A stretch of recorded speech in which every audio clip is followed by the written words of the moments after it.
এই গেরি, তুই পটল খেতে এসে পটল না তুলে পড়ে পড়ে ঘুমাচ্ছিস? হ্যাঁ, পটল তুলছি তো।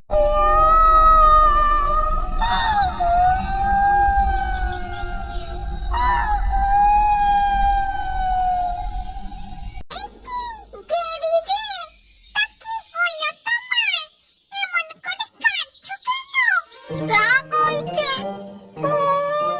আমার রাগ হইছে। রাগ হইছে বলে কাঁদছো? তা রাগ হইলো কেন? বেপদার্থী মশাই, ওই বেপদার্থী মশাই আমায় বকিছে। আমি রাগ করে কাঁদছি চলে এসেছি। তুমি কি কাজ করো? পটল তুলি। পটল পটল পটল বোঝো, পটল তুলি। আর তাই নিয়েই তো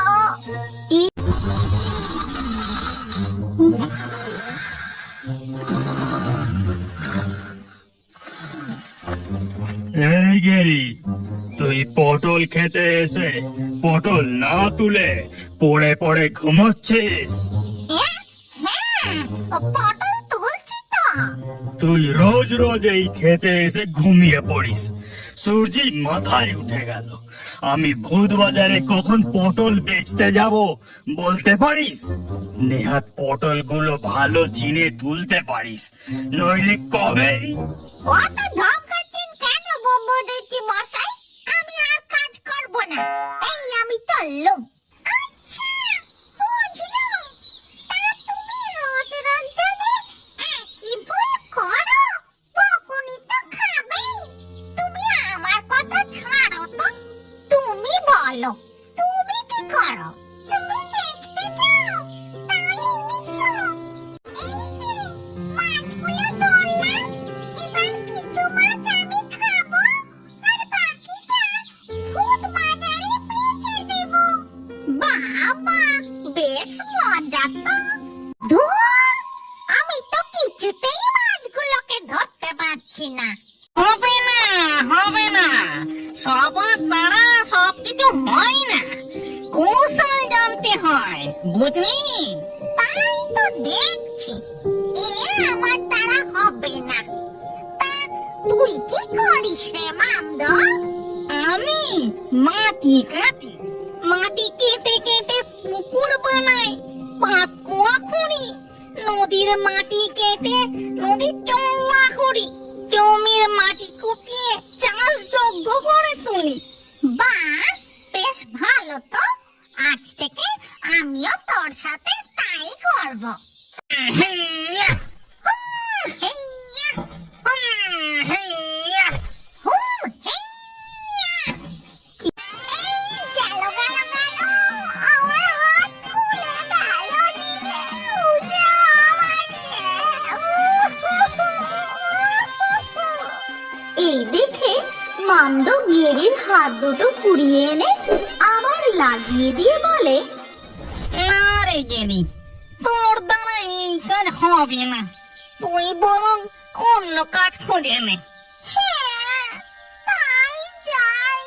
একটা শাক বোঝাই হালকা ঝুড়ি নাও, আর পথে পথে ঘুরে শাক বিক্রি করো। এই ভেবে গেরি যায় ডাইনির কাছে।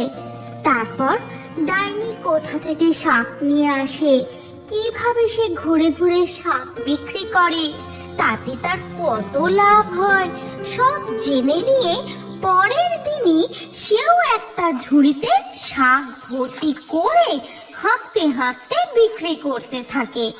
কিন্তু দূর বাবা, কখন থেকে শুধু ঘুরেই চলেছি, হেঁটু দুটো একেবারে খুলে যাবার জোগা। এই কথা বলে সে একটি গাছের গোড়ায় শাকের ঝুড়ি নামিয়ে রেখে, আমি বরং এই গাছের গোড়ায় বসে শাক বিক্রি করি। শীতের আমেজে গাছের গোড়ায় রোদে পিঠ পেতে আমি শাক বিক্রি করব। শাক শাক শাক আছে, টাটকা কচি সবুজ সবুজ শাক আছে।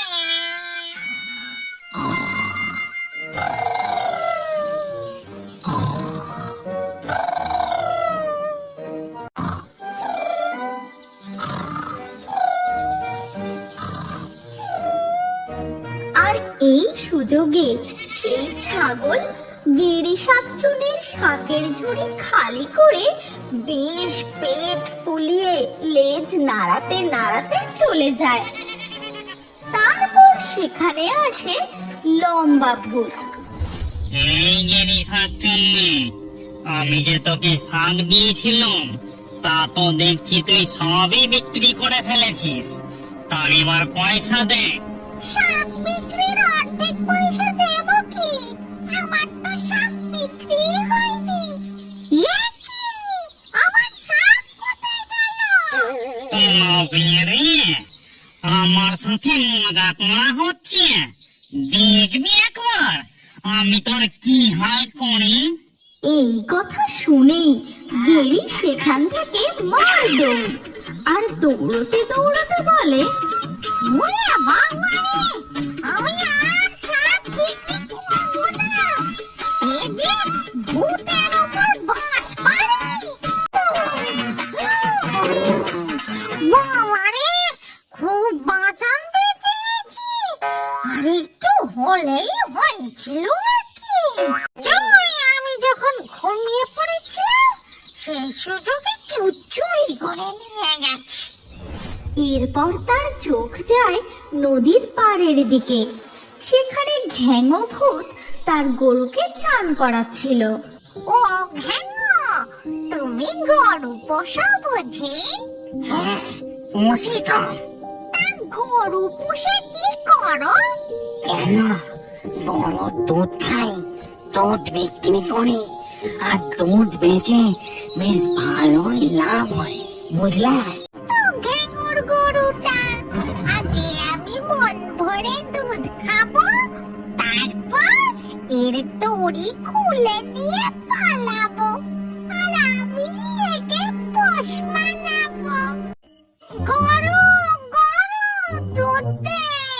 ও গরু, দুধ দে। না, এভাবে হবে না। তবে কি মন্ত্র পড়তে হবে? গরু চিচিং দুধ দে। গরু চিচিং দুধ দে। গরু চিচিং দুধ দে। আমি বরং বাছুরের মতন করে নিজেই দুধ খেয়ে নি। ওরে বাবা রে বাবা, আমার চোখ গেল, দাঁত কপাটি খুলে গেল। দুধ খাবো না, গরু অপুষ মানা। বেম্বদত্তি মশাই, বাড়ি আছেন?